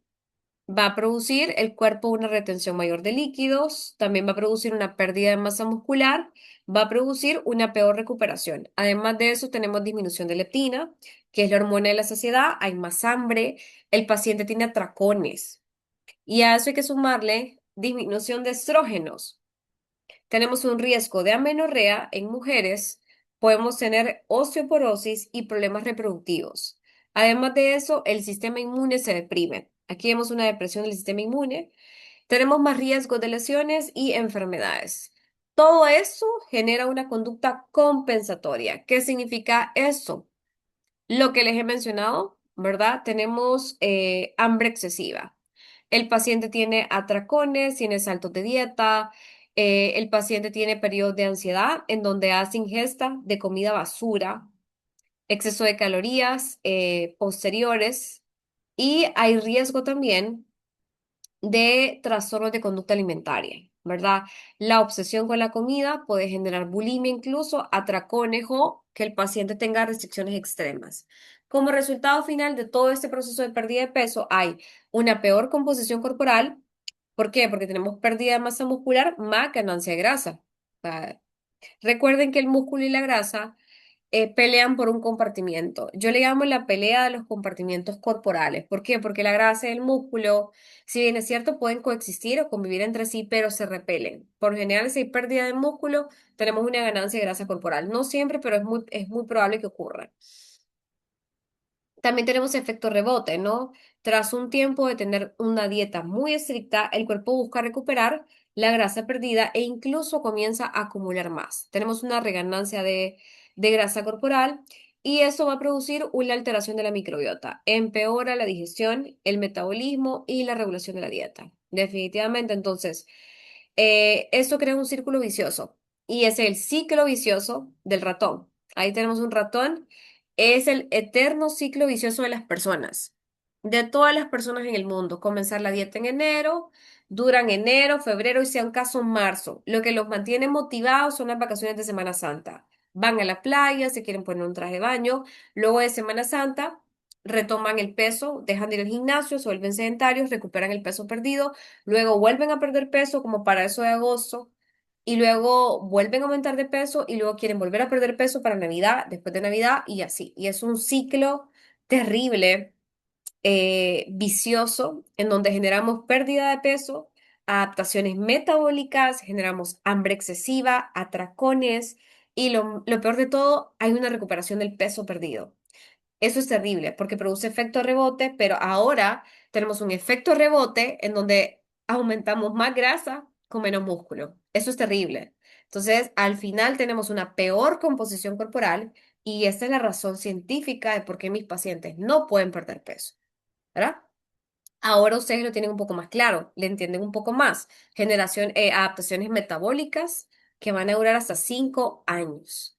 ¿Verdad? Esto es bien delicado. El paciente no lo entiende pero se le vuelve casi imposible a muchos pacientes perder peso. Entonces, realmente cuando se vuelve a ganar grasa, el efecto rebote, la grasa casi siempre supera el 100% del punto. Aquí les dejo ese estudio muy interesante, que cuando se vuelva a ganar grasa, en el efecto rebote, la grasa va a superar el 100% del punto. Es decir, si perdí 20 libras de grasa corporal, una vez que recupere el peso que perdí, voy a aumentar probablemente más del 100%, ¿verdad? O el doble. Entonces, en cada rebote se va a ganar más grasa. En mujeres lo vamos a ver especialmente en el tren inferior. Eso es muy común. Aquí tenemos esta imagen que dice que las mujeres responden igual al entrenamiento de fuerza, incluso en términos relativos, ¿verdad? Es mayor en términos relativos. Aunque durante mucho tiempo se pensó que las mujeres no podían desarrollar fuerza o músculo en la misma medida que los hombres, hoy sabemos que la respuesta es relativa al entrenamiento de fuerza perdón, la respuesta es muy similar en comparación a los hombres. ¿verdad? También tenemos que la secreción de hormona del crecimiento en mujeres es distinta. Sí, tienen menos testosterona, ¿va? No vamos a negar que los hombres producen 10 veces más testosterona, pero parece haber una mayor secreción de hormona de crecimiento en mujeres. Además de eso, los hombres de repente ganan el doble de masa muscular, pero también pierden más músculo cuando dejan de entrenar. Y esto es gracias a la testosterona, ¿verdad? Tienen mayor masa muscular, de repente suelen ganar masa muscular a una velocidad más rápida que las mujeres, incluso llegan a duplicar los incrementos de masa en términos absolutos. Sin embargo, pues esta ventaja también tiene un lado negativo. Cuando los hombres dejan de entrenar, la pérdida de masa muscular es más pronunciada, es más rápida. Esto ocurre porque el cuerpo busca mantener equilibrio energético y estructural. Al no existir un estímulo de fuerza, el músculo en exceso no se conserva, ¿verdad? Pero esto es muy común. En cuanto a algunas consideraciones nutricionales, la reducción de grasa corporal se logra únicamente mediante un déficit calórico, hay que dejarlo muy claro. ¿Qué significa eso? Significa que el cuerpo debe gastar más energía a lo que recibe a través de la alimentación. Entonces, se estima que una libra de grasa puede contener aproximadamente 3.200 calorías. Entonces, si digamos que hacemos un déficit de 500 calorías diarias, al final de la semana podremos haber acumulado un déficit de 3.500 calorías. Eso equivale a perder en promedio una libra por semana. De ahí viene el mito de las 500 calorías de déficit. Ahora bien, hay mucha gente que se toma en serio el tema de los déficits porque cada vez que llega un paciente a consulta, hacen déficit y van bajando y son 500 calorías por cada consulta y al final dejan al paciente con 800.000 calorías. Eso no tiene sentido, es una locura. Es como que usted intente meterle 100 lempiras de combustible a su carro, obviamente lo puede mover, pero en cualquier momento se le queda tirado el carro. Entonces lo mismo pasa con el cuerpo humano, no podemos trabajar por menos del mínimo requerido. Esto es un pecado ir bajando de 500 a 500 hasta dejar al paciente casi en 800. Entonces aquí muchas veces lo teórico no se cumple en la vida real. Entonces, de ahí viene el mito. De hecho, hay un estudio que menciona que si nosotros comiéramos siempre o sea, por debajo del requerimiento calórico, llegaría un punto en que dejáramos de existir, porque las pérdidas de peso serían graduales y significativas, pero esto no ocurre. ¿Va? Esto no ocurre porque el cuerpo se va a defender. Va a haber un punto en que el cuerpo, ok, demasiado brusca los déficits, voy a empezar a acumular energía. Entonces hay que entender eso, que no muchas veces es comer poco o comer menos, es comer más inteligente. Em, por ejemplo, aquí tenemos un cálculo, ¿verdad? En donde vamos a calcular el requerimiento energético de ese paciente. Aquí tenemos esta fórmula, ahí ustedes la pueden visualizar. Esta fórmula es, vamos a sacar el requerimiento en donde tenemos que poner el peso en kilos por el 22 y necesitamos tener o conocer el factor de actividad. En este caso, digamos que seleccioné el factor de actividad de 1.5 a 1.8. Lo que yo hago muchas veces es que sumo ambas cantidades y saco la media. Y eso me da la media y sería el factor de actividad. Entonces, digamos que calculamos el caso de Pedro, multiplicamos 81.8 por 22 por 1.6. Pedro necesita comer aproximadamente 2.879 kilocalorías. Digamos que le estoy dando 33.4% de proteína, 25% de grasa y 41.6% de carbohidrato. ¿Va? Entonces, así saldría como el cálculo de esos macros y más o menos así tendría que comer un paciente que está consumiendo aproximadamente 2.879 kilocalorías. Si ustedes se fijan, son cantidades muy grandes de comida. Los pacientes se asustan muchas veces cuando les dejamos las dietas y ellos dicen, todo eso hay que comer. O de repente quieren aumentar masa muscular y uno les dice, ok, vas a comer 2 gramos de proteína por kilo. El paciente ya cuando lo llevan a la vida real como que se pone triste y dice, pero todo eso hay que comer, no sabía que era así. Yo comía menos y no podía perder peso, ahora como más proteína, como más calorías y puedo perder peso. Entonces, si se fijan, el tema de la elaboración de una dieta pues no es tan sencillo, tiene su ciencia. Vamos ahí el desayuno, la merienda, el almuerzo, meriendados y cena, para un total de 2.390 calorías. Entonces, algunas estrategias nutricionales para evitar evitar estancamientos y mantener un déficit calórico sostenible sin comprometer ni la masa muscular ni el metabolismo. Recomendaciones. Se recomienda que el paciente haga como pausas, ¿verdad? Pausas planificadas en la dieta, aproximadamente una semana cada 8 semanas de déficit. Ayudan a restaurar los niveles de hormonas, por ejemplo, leptina, grelina, cortisol, y esto mejora la energía y la adherencia del paciente a largo plazo. También se recomiendan que se hagan refeeds. Los refeeds son como, bueno, significa realimentar en español, ¿no? Significa aumentar de manera controlada la ingesta de carbohidratos, una o dos veces por semana. Por ejemplo, puede ser que el paciente esté en déficit calórico, pero de repente los días que hace pierna, se le puede aumentar los requerimientos de carbohidrato. De esa forma se eleva el glucógeno muscular y eso puede mejorar el rendimiento y puede reducir la sensación de fatiga. Además de eso, la frecuencia de comida, ¿verdad? De repente no ponemos de 3 a 6 comidas porque el paciente pierda más peso. Sabemos que el gasto o la termogénesis de alimentos en los pacientes solamente representa el 6 al 10% del gasto calórico total. Eso significa que no porque el paciente coma 6 veces al día va a perder más peso. Sin embargo, puede servir para mantenerlo saciado. ¿Verdad? No es la frecuencia de las comidas lo que define la pérdida de grasa. ¿Ok? Eso es muy importante mencionarlo. Ahora, hay pacientes que te van a decir, yo no puedo comer 6 veces al día. Y es válido, hay que saber respetar el contexto del paciente, pero si hay pacientes que de repente sí pueden manejar 6 comidas al día, de repente dos snacks, 3 comidas, estaría bastante bien. No más que todo por el tema de la ansiedad y de la saciedad. Nutrientes alrededor del alimento, pues se recomienda que entre un 10 o un 20% del total de carbohidratos diarios, de repente antes de un entrenamiento, y de repente unos 0,4, unos 0,5 gramos de proteína por kilo, que se consuman antes, de repente unas 4 horas antes al entrenamiento y 4 horas posteriores, ¿verdad? Esta gráfica me encanta, yo se la muestro a mis pacientes. De hecho, les recomiendo que la impriman y la manden a laminar y la tengan en consulta. Me encanta porque este es un ejemplo perfecto de cómo se puede destrozar una dieta en un fin de semana. ¿Verdad? A veces los pacientes se asustan. Y se les dice, no, pero es que sí, la dieta la puedes destrozar. Y los pacientes quedan así como, no, pero me cuidé toda la semana, pero me fui sin frenos el domingo o el sábado, fui a tomar y no pierdo peso. Ok, entonces ahí ustedes pueden ver esta imagen que me encanta. Vemos ahí que el paciente de lunes a jueves es una persona que consume 1800 calorías de lunes a jueves, ¿no? Esta persona está consumiendo 1800 calorías, pero si se fijan, las calorías de mantenimiento de este paciente son 2300, ¿ok? Eso es lo que el paciente tiene que consumir para mantener su peso, pero mi paciente me está consumiendo 1800, ¿ok? Entonces el paciente está por debajo de sus calorías de mantenimiento, que son 2300. Entonces, si se fijan, hay un déficit que en teoría ayudaría a perder peso, en teoría, ¿ah? Ahora bien, mi paciente le encanta tomar, sale de fiesta y el viernes mi paciente consumió 3500 calorías, ¿ok?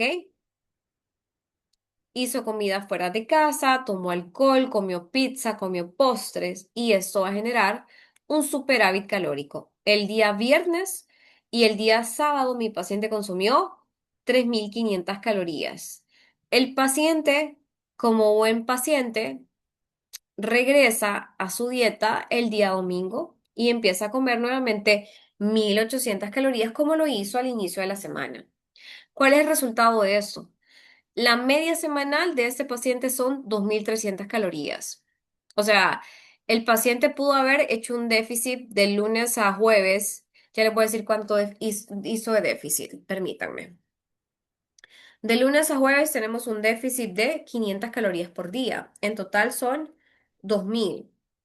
Pero lastimosamente el paciente pasó de 2300, a ver, 3500 menos 2300 son 1200. O sea que el paciente en 2 días tuvo ese superávit de 1200 calorías para sumar un total de 2400 en la semana. ¿Ok? Que es la media de mi paciente. O sea que mi paciente tiene un déficit de esos 4 días, de esos 5 días, perdón, de 2.500 calorías, pero compensa con un excedente de 2.400. O sea que la media de ese paciente fue 2.300. Imposible que mi paciente pierda peso. ¿Verdad? Porque al hacerle promedio, la media semanal es de 3.000, perdón, de 2.300 calorías al día, que son exactamente las calorías de mantenimiento. Eso significa que aunque la persona estuvo a dieta casi toda la semana, esos excesos de viernes y sábado neutralizan todo el esfuerzo. Solo denme un segundito, que necesito conectar mi computadora.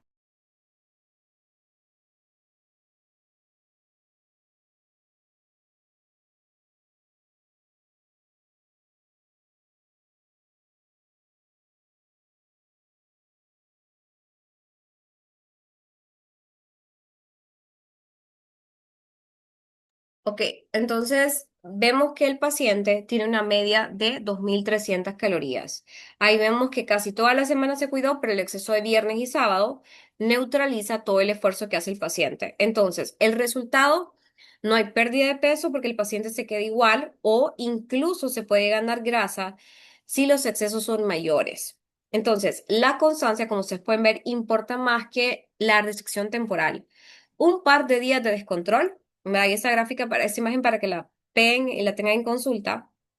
Un par de días de descontrol aumenta 5, puede arruinar, perdón, 5 días de disciplina. Al paciente de nada le sirvió hacer un déficit durante 5 días de 500 calorías por día para el fin de semana tener un superávit de 2.400 calorías, manteniendo una media semanal de 2.300. Esto significa que el paciente no va a perder peso, queda igual, incluso va a ganar grasa si los excesos son mayores, ¿verdad? Así que no se trata de prohibir, sino equilibrar y moderar el exceso, ¿ok? Ok, ¿qué hay de los refeeds? Que es básicamente una opción al cheat meal, que sería como alimentar, realimentar. El refeed es una estrategia nutricional que se utiliza dentro del plan de alimentación, sobre todo en plan de pérdida de grasa, y se usa para evitar estancamientos. Y además de eso, mantener el metabolismo activo. ¿Por qué? Porque consiste en aumentar las calorías de manera controlada hasta que el paciente llegue a su nivel de mantenimiento. Principalmente lo hacemos a través de carbohidratos. Entonces, la diferencia, por ejemplo, de un cheat meal es que un cheat meal sería como un día de descontrol. ¿Verdad? En cambio, un refeed sería como algo planificado, algo medido y con un objetivo específico.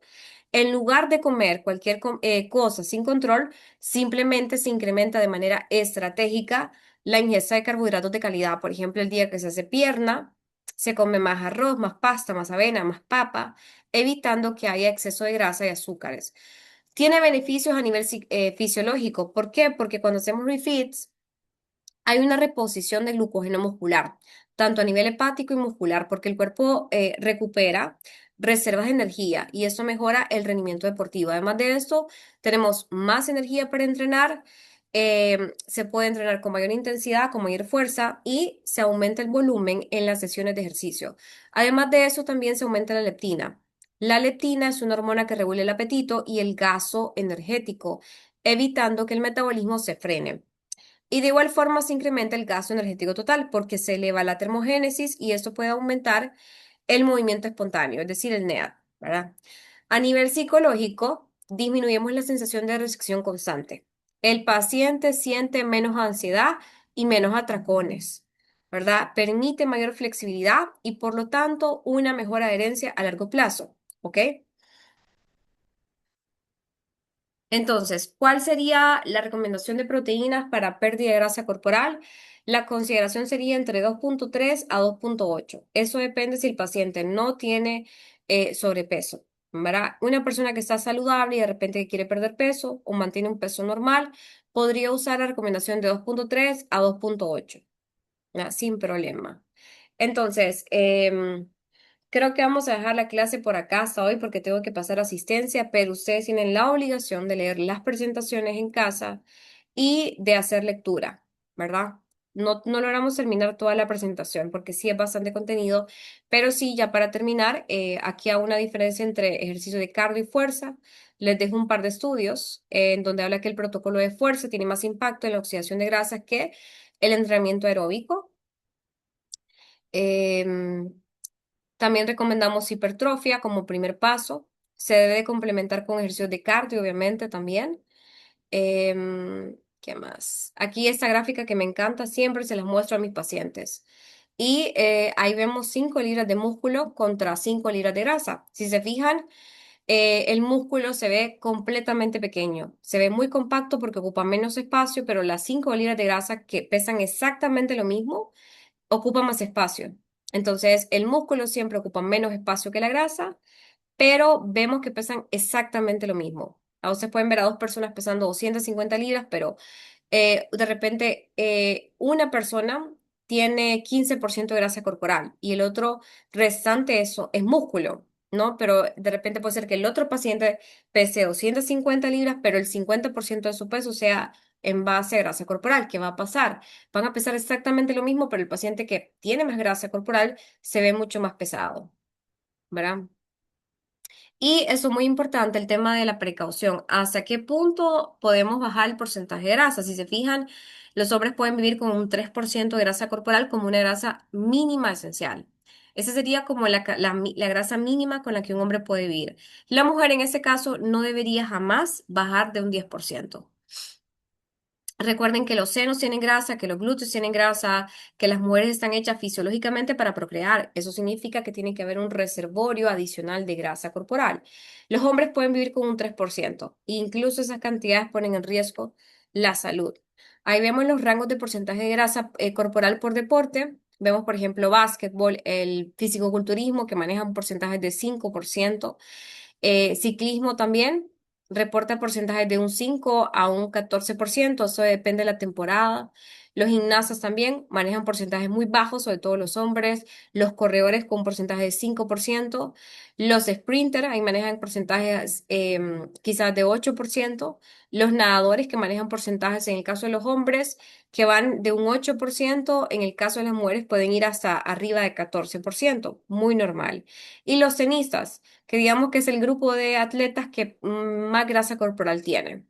Esos manejan porcentajes de 9% como mínimo y las mujeres pueden llegar incluso a un 23% y se considera completamente normal.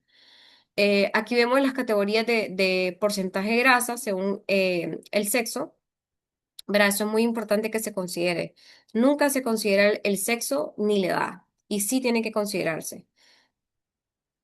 ¿Ok? Aquí vemos, este es de las mujeres, la gráfica de las mujeres, ahí vemos que el porcentaje mínimo esencial es de un 10%. Obviamente los puntos de corte van variando en la medida que el paciente pues aumenta de edad. En el caso de los hombres también, ustedes pueden ver que el mínimo es de un 3%. Ya en los hombres se considera alto, arriba incluso de 23%. Ya se considera peligroso. Ya arriba de 25% es obesidad. Me da el caso de los hombres. Una mujer con 25% tiene un porcentaje aceptable, podríamos decir, dentro de lo normal. Y algunas estrategias, ayuno, por ejemplo, las dietas altas en grasas que también se usan, ¿verdad? Dietas cetogénicas también para que le hagan en casa, algunos suplementos de cetonas que se usan en los atletas y algunos suplementos que pueden aumentar la oxidación de la grasa, como por ejemplo la cafeína, el 5-HTP, la yombina, el té verde o extractos de té verde, ¿verdad? Son los que tienen como más evidencia. Algunas estrategias que utilizan los atletas para pérdida de grasa corporal puede ser realizar entrenamientos extras o entrenamientos cruzados para aumentar el gasto energético, realizar sesiones matutinas de entrenamiento en ayunas, realizar el entrenamiento sin ingerir o ingiriendo cantidades mínimas de carbohidratos durante la sesión y esperar varias horas después del entrenamiento para consumir carbohidratos u otros alimentos. Entonces, para que hagan lectura en casa, aquí les dejo con esa frase que dice que cada mañana tiene dos opciones, seguir quejándote de la vida o hacer algo para cambiar. Alguien tiene la mano levantada. Voy a dejar permitirles abrir sus micrófonos. Hola, Master. Hola, buenas noches. Buenas noches. Hola, Aníbal. Tengo dos preguntas. La Con gusto. primera, un ejemplo, si estamos en un déficit calórico, es recomendable usar el ayuno intermitente y un ejemplo, si estamos consumiendo 2000 calorías, meterlas después en esa ventana que queda o mejor hacer el déficit calórico durante el día. Mira, eso depende, o sea, si a usted los hombres trabajan muy bien con ayuno. De hecho, hay un estudio que habla de la diferencia en cómo los hombres funcionan bajo ayuno y las mujeres. En las mujeres no es recomendable. O sea, en los hombres sí. Los hombres pueden funcionar muy bien con ayuno, porque ¿qué pasa con el ayuno? El ayuno puede producir mucha inestabilidad hormonal en el caso de las mujeres. Pero si usted es hombre, va a perder, o sea, pierde peso. El ayuno no tiene nada de mágico, simplemente, o sea, lo que se hace es que se come menos, porque se restringe el tiempo en el que se puede comer. Pero también se puede hacer comiendo varias veces al día, ¿verdad? Pero lo que sí le puedo decir es que, según los estudios, funciona mejor en hombres, ¿verdad? Ya ahí depende de lo que a usted le resulte. Yo he tenido pacientes que les gusta hacer ayuno porque no tienen tiempo, no tienen apetito y prefieren comer 2 veces al día por temas de comodidad, pero no porque proporcione un beneficio distinto a comer 3 veces al día, por ejemplo. Siempre y cuando se mantenga el déficit, no hay ningún problema. Ah, entiendo, porque tenía esa duda si había algo, o sea, si era mejor o definitivamente es igual. Entonces al final es igual, ¿verdad? Prácticamente lo mismo. Lo que cambia es el déficit. O sea, lo que importa es el déficit. Sí. Pero no creo Ya. no crea que tiene algo así como que mágico. Y la verdad que sí funciona más en hombres que en mujeres. Sí, y la otra pregunta más, bueno, pregunta frecuente, si se puede ganar músculo mientras perdemos grasa Sí o se no. puede. Sí se puede, pero es complicado. ¿Sabe en qué personas ocurre bastante eso? Las personas que son adultos mayores y las personas que son novatas. Cuando usted, por ejemplo, no ha hecho pesas y entra a un gimnasio, usted puede perder músculo, perdón, puede aumentar músculo y perder grasa corporal bien fácil, porque su músculo está como más susceptible a cualquier estímulo. Entonces, ahora en personas que llevan muchos años en el gimnasio es más complicado porque recuerde que el cuerpo ya generó adaptaciones, adaptaciones que no son transitorias, sino que están en el tiempo. Va a ser bien difícil para una persona ganar masa muscular si lleva mucho tiempo en el gimnasio. Entre más experto sea la persona, más difícil. Más o menos una persona sedentaria puede ganar 1 kilo por mes. O sea, una persona que comienza su vida deportiva, 1 kilo por mes de músculo. Una persona experimentada puede ganar entre 0,2 a 0,4 kilos por mes. ¿Verdad? Entonces sí se puede, pero es complicado. Es difícil. Entre más tiempo lleva usted haciendo ejercicio, más difícil se le va a hacer. Y por eso la recomendación siempre va a ser que se aumenten los requerimientos de proteína a tope, o sea, que estemos en déficit y que la proteína se llegue a tope para preservar la pérdida de masa muscular que generan los procesos de pérdida de peso y evitar la sarcopenia. Eso significa evitar efecto rebote y obesidad sarcopénica a largo plazo. Gracias, Master. De nada. ¿Alguien tiene alguna consulta? Sí, yo tengo una consulta sobre el refit. Si yo hice, por ejemplo, un déficit calórico, el ejemplo que usted dio de 1800 en 8 semanas, dijo, ¿verdad? Aproximadamente. Ajá. Ok, ¿cuál sería el porcentaje de refit que más o menos se podría controlar? Un diez La, por ciento, entre un 10 a un 20% arriba de las calorías que está consumiendo, 2 veces al día, 2 veces a la oh, semana, perdón. ok, solo 2 veces a la semana. Ok, 2 veces a la semana está bien. ok. En Gracias, vez de más. recomendar al paciente que haga un cheat day, porque está comprobado que esos días de cheat meal el paciente come más de lo que tiene que comer y aparte de eso está bien documentado que puede producir alteraciones en la microbiota intestinal. Ok, y ese porcentaje sería idóneo que fuera carbohidrato, mejor. Se puede usar carbohidrato. Se usa más que todo carbohidrato porque el carbohidrato va a repletar el glucógeno que se vació y va a producir, recuerde que una persona que está comiendo poco carbohidrato se irrita fácilmente. Quita la fatiga, quita el cansancio, quita la ansiedad por comer.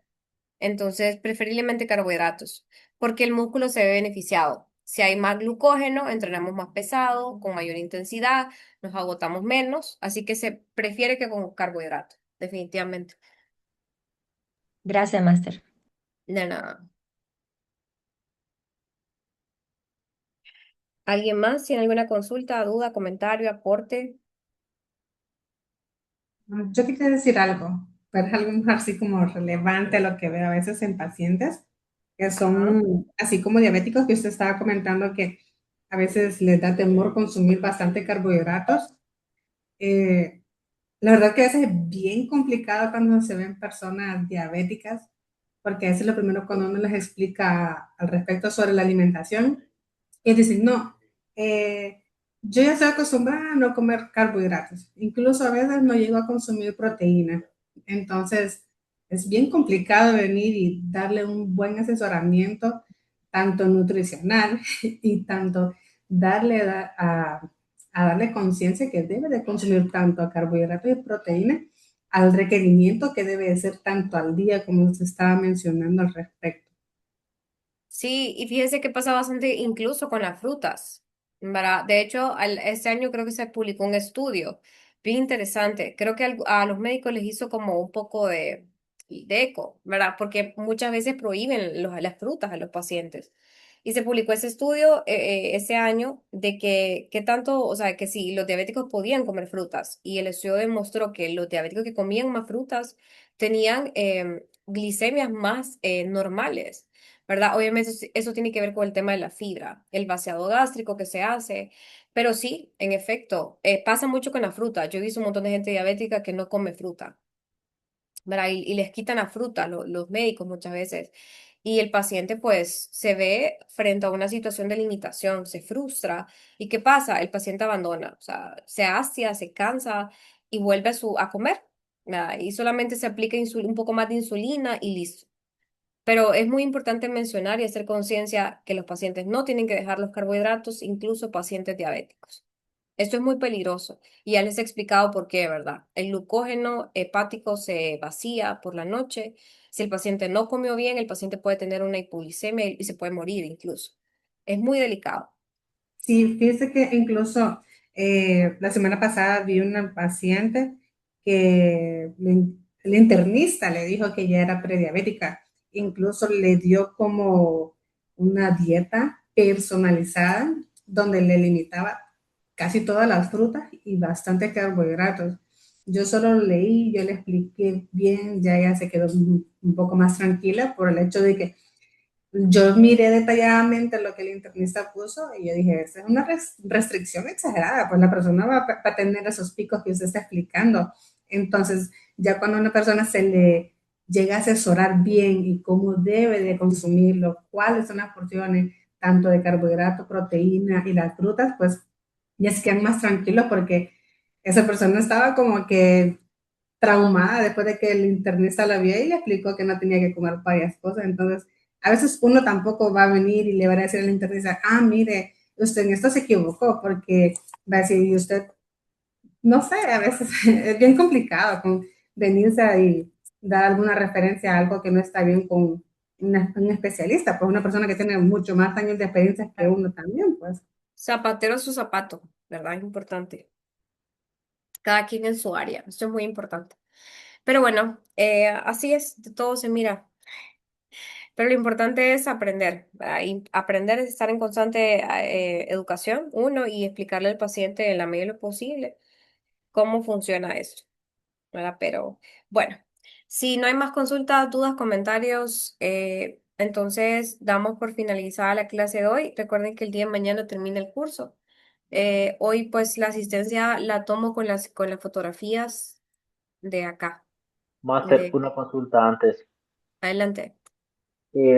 Con los pacientes que usted ha visto que están, por ejemplo, con resistencia a la insulina o prediabetes, ¿cuál ha sido el porcentaje de pacientes que lo ha revertido, que ha Fíjese que vuelto a su valor varios, normal? con alimentación. Con alimentación y ejercicio, ¿correcto? La verdad que se puede reducir bastante. Y lo otro también, bueno, a mí me encanta suplementar al paciente diabético. Hay muchos suplementos que pueden funcionar para pacientes que tienen diabetes y sí tienen estudios clínicos de que funcionan. Por ejemplo, está la berberina que funciona, está el magnesio puede funcionar. Es que más que todo porque los pacientes que tienen diabetes tienen deficiencia de magnesio, entonces dándole suplementación con magnesio se reducen los niveles de glucosa, no porque el magnesio como tal reduzca, ¿verdad? Eso es algo que hay que entender, es porque hay un déficit. Al corregir el déficit se mejora el tema de la glucosa. Hay otro que se llama Safrón también, que es muy bueno, pero todo depende también de las dosis. Esto es muy importante, pero sí se puede revertir perfectamente. Lleva tiempo, o sea, lleva mucho tiempo, pero con una buena educación se puede lograr. Sí, porque yo he visto 5 pacientes y de ellos 3 lo han revertido y 2 no, pero todo se debe más que todo a la conducta que tiene de los hábitos. O sea, quienes como sí siguen los protocolos y quienes, pues, como dice usted, elevan las calorías el fin de semana.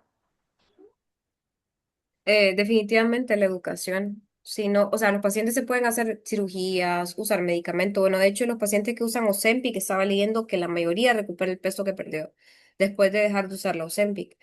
Pero tiene que ver con el tema de los hábitos. No los corrigen, entonces cuando se deja la farmacología vuelven a lo mismo. Pero ese es un ciclo. Por eso es importante la educación. El secreto para tener pacientes que no recuperan el peso que perdieron es educarlos. Si usted sabe hablar en consulta y lo sabe educar, le va a ir bien con los pacientes. Ok. Bueno, si no hay más consultas o aportes a la clase, nos despedimos el día de hoy. Ya tomé captura de la asistencia y nos miramos el día de mañana en Hola, la... Hola, disculpe, solo quiero preguntarle cuál fue el último suplemento que recomendó. Safrón. Safrón. ¿Ese es para? Safrón en inglés. Azafrán sería para reducir los niveles de glucosa en sangre.